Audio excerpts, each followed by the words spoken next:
بسم اللہ الرحمن الرحیم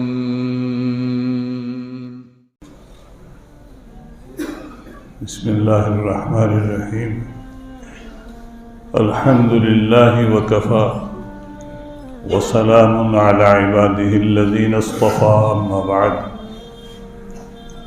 قال اللہ تبارک وتعالی فمن يعمل مثقال ذرة خيرا يره ومن يعمل مثقال ذرة شرا يره صدق اللہ العظیم۔ معزز سامعین کرام، بزرگوں، دوستوں، عزیز نوجوانوں، یہ ایک مختصر سی آیت، بلکہ دو آیتیں چھوٹی چھوٹی آپ حضرات کے سامنے پڑھی۔ اکثر آپ حضرات نمازوں میں ان آیتوں کو سنتے رہتے ہیں۔ فَمَن يَعْمَلْ مِثْقَالَ ذَرَّةٍ خَيْرًا يَرَهُ وَمَن يَعْمَلْ مِثْقَالَ ذَرَّةٍ شَرًّا يَرَهُ۔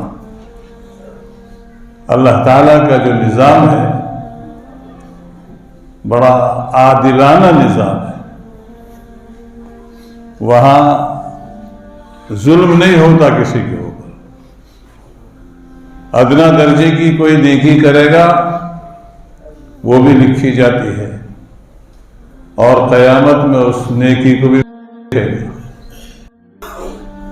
اور ذرے کے برابر کوئی برائی کرتا ہے تو وہ برائی بھی لکھی جاتی ہے، اور اس برائی کا بدلہ بھی اس کو وہاں ملنے والا ہے، اس کی جزا، اس کی سزا وہاں وہ دیکھے گا۔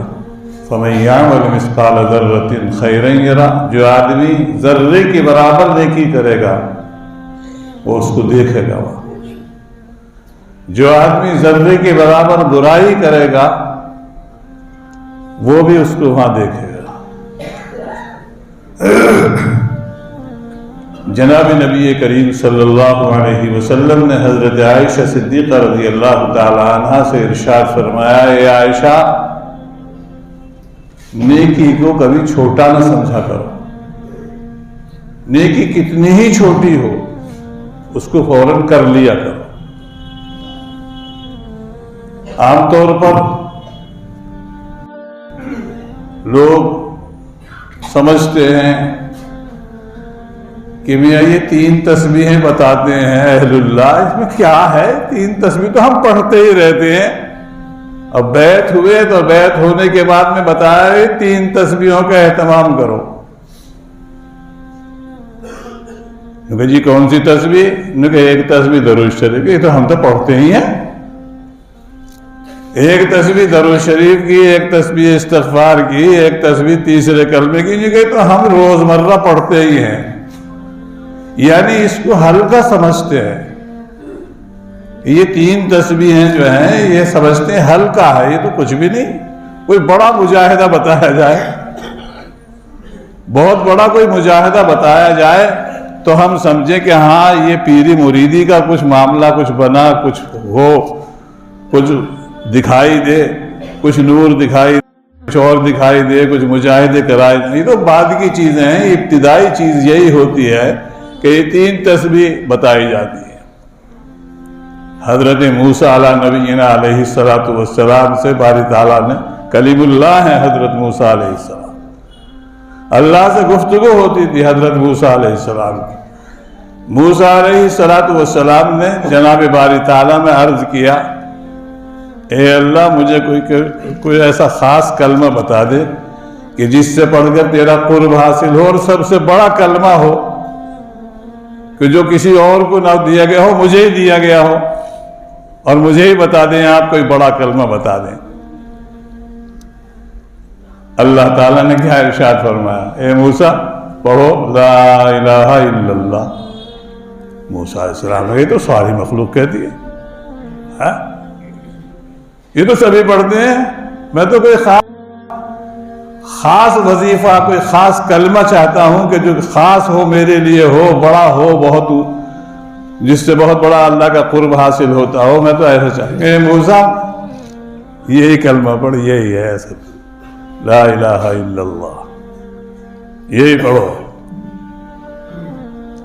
اور قسم ہے میری کبریائی کی، باری تعالیٰ فرماتے ہیں قسم ہے میری کبریائی کی کہ یہ کلمہ اتنا وزنی ہے کہ 7 طبق، 7 آسمان اور 7 زمین، 14 طبق ایک پلڑے میں رکھ دیے جائیں اور دوسرے میں یہ پڑھا ہوا رکھ دیا جائے لا الہ الا اللہ محمد الرسول اللہ۔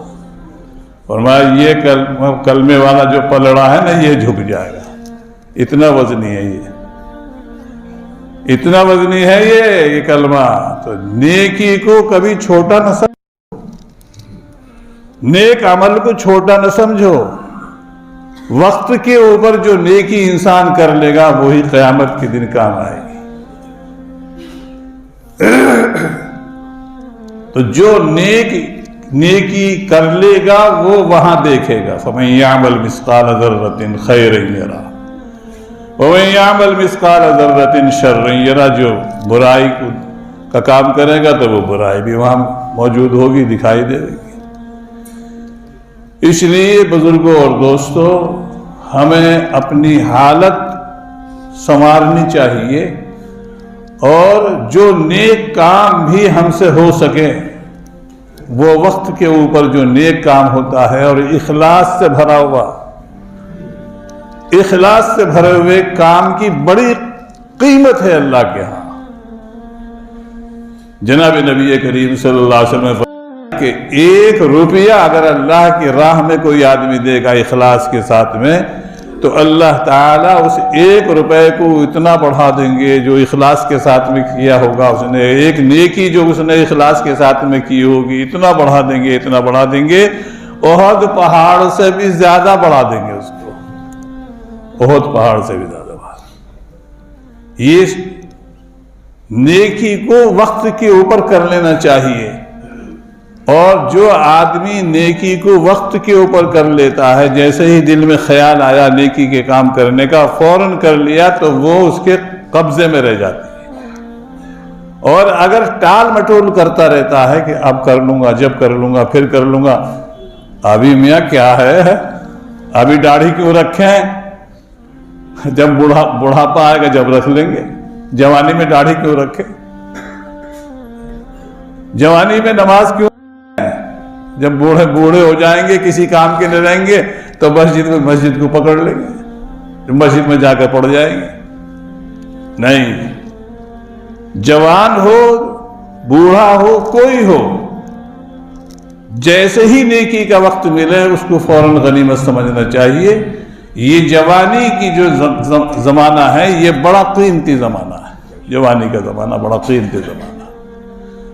در جوانی توبہ کردن شیوہ پیغمبر است، اور وقت پیری گرگ ظالم می شود پرہیزگار۔ جوانی میں توبہ کرنا اور جوانی میں خدا کے سامنے عاجزی اور انکساری کرنا اور جوانی میں خدا کی طرف کو متوجہ ہو جانا، یہ شیوہ پیغمبر ہے، پیغمبروں کا شیوہ ہے۔ وہ اپنی جوانی کو صحیح کرتے ہیں، اور میں نے پچھلے جمعوں میں بیان کیا تھا کہ لا تزال قدم عبد حتی یسأل عن ربہ، 4 چیزوں کا پہلے سوال ہوگا قیامت میں۔ کسی کے قدم اپنی جگہ سے نہیں ہٹیں گے جب تک کہ اس سے 4 چیزوں کا سوال نہ کر لیا جائے۔ اس میں ایک جوانی بھی ہے، اس میں ایک جوانی بھی ہے کہ جوانی کا زمانہ تم نے کہاں گوایا۔ جوانی میں توبہ کرنا اور جوانی میں خدا کے سامنے آنا اور خدا کو منانا، یہ شیوہ پیغمبر ہے۔ اور وقت پیری گرگ ظالم می شود پرہیزگار، جب بڑھاپا آ جاتا ہے تو بھیڑیا بھی پرہیزگار بن جاتا ہے، کیونکہ اس سے اچھل کود تو ہوتی نہیں ہے۔ بھیڑیا جو ہوتا ہے اگر بوڑھا ہو جاتا ہے تو اس سے اچھل کود نہیں ہوتی، ورنہ اس کی طاقت کا اندازہ نہیں لگا سکتے آپ کہ بھیڑیے کی طاقت کتنی ہوتی ہے۔ بھیڑیے کے اندر اتنی طاقت ہوتی ہے کہ آپ کے گھر میں سے بکری کو ریوڑ میں سے پکڑے گا اور پکڑنے کے بعد میں دیوار پہ کو پھینکے گا اور خود کود کے پہلے پہنچ جائے گا وہاں، اتنی طاقت ہوتی ہے۔ اور اس کو اوپر ہی اوپر لپک لے گا، ورنہ تو وہ تو بھاگ جائے گی کہیں کو۔ زندہ بکری کو یہ سے پکڑ کے اچھالتا ہے، اچھالنے کے بعد میں خود جست لگاتا ہے، جست لگا کر کے اس سے پہلے پہنچ جاتا، گرنے سے پہلے اور پکڑ کے لے کے جاتا۔ یہ ہے بھیڑیا۔ تو یہ نفس ہمارا بھیڑیا ہے، یہ نفس بھیڑیا ہے ہمارا۔ اس نفس کو جو ہے جوانی میں اگر ہم نے رام کر لیا اور جوانی کے اندر ہم نے اس کو جو ہے اپنا مطیع اور فرما بردار کر لیا کہ اللہ کی اطاعت میں لگنے والا بن گیا یہ، تو پھر بڑھاپے میں آ کر کے بھی یہ کہنا سن لے گا، ورنہ تو یہ اور زیادہ بھڑکتا ہے پھر۔ اور بڑھاپے میں جا کر کے اور زیادہ احتیاط کی ضرورت ہے، اور زیادہ احتیاط کی ضرورت ہے۔ جوانی میں جذبات ہوتے ہیں، ٹھیک ہے جذبات ہوتے ہیں، لیکن جذبات پر قابو رکھنے کا بھی اس کے اندر ایک ملکہ ہوتا ہے۔ جتنا جوان ہوگا وہ جذبات پر قابو بھی پا لے گا، لیکن بڑھاپے میں جذبات پر قابو نہیں پایا جاتا ہے، اس لیے اور زیادہ احتیاط کی ضرورت ہے۔ تو وقت پیری گرگ ظالم می شبد پرہیزگار، بڑھاپے میں تو بھیڑیا بھی پرہیزگار بن جا، وہ بھی منہ لٹکا کے پڑ جاوے کہ اللہ کے اب تو کچھ ہے ہی نہیں ہمارے پاس، چلو بس مسجد کا کونا پکڑ لو۔ تو اس لیے نیکی کے کام کو دیکھیے، ایک نیکی، ایک فاحشہ نے ایک نیکی کام کری، ایک فاحشہ عورت نے نیک کام کیا کہ کتے کو پانی پلا دیا، پیاسے کتے کو پانی پلا دیا، اللہ تعالیٰ نے اس کو جنت میں پہنچا دیا۔ اور ایک برائی کا کام کیا ایک عورت نے، بلی پالی تھی اور بلی کو جو ہے کھانے کو نہیں دیا، باندھ کے ڈال دیا، اسے چھوڑا بھی نہیں کہ کہیں چوہے ہوئے پکڑ کے اپنے پیٹ پال لیتی، اور نہ کچھ اس کا دھیان رکھیا، اس نے باندھ کے ڈال دیا اور مر گئی، تڑپ تڑپ کے مر گئی۔ اللہ تعالیٰ نے اس کو جہنم میں پہنچا دیا، حالانکہ تہجد گزار تھی وہ عورت، وہ تہجد گزار عورت، لیکن یہ ایک برائی کا کام کیا، اللہ تعالیٰ نے اس کو جہنم میں پہنچا دیا۔ اور اس فاحشہ عورت نے جو کہ نمازی بھی نہیں تھی، نمازن بھی نہیں تھی ایمان والی، اللہ تعالیٰ نے اس نیکی کی برکت سے، جو چھوٹی نیکی تھی لیکن اللہ نے اس کو جنت میں پہنچا دیا۔ تو فَمَن يَعْمَلْ مِثْقَالَ ذَرَّةٍ خَيْرًا يَرَهُ وَمَن يَعْمَلْ مِثْقَالَ ذَرَّةٍ شَرًّا يَرَهُ۔ ہمیں نیکی کو غنیمت سمجھنا چاہیے، اور جو وقت کے اوپر نیکی ہو جائے اس کو اور زیادہ غنیمت سمجھنا چاہیے۔ اللہ تعالی ہم سب کو عمل کی توفیق عطا فرمائے۔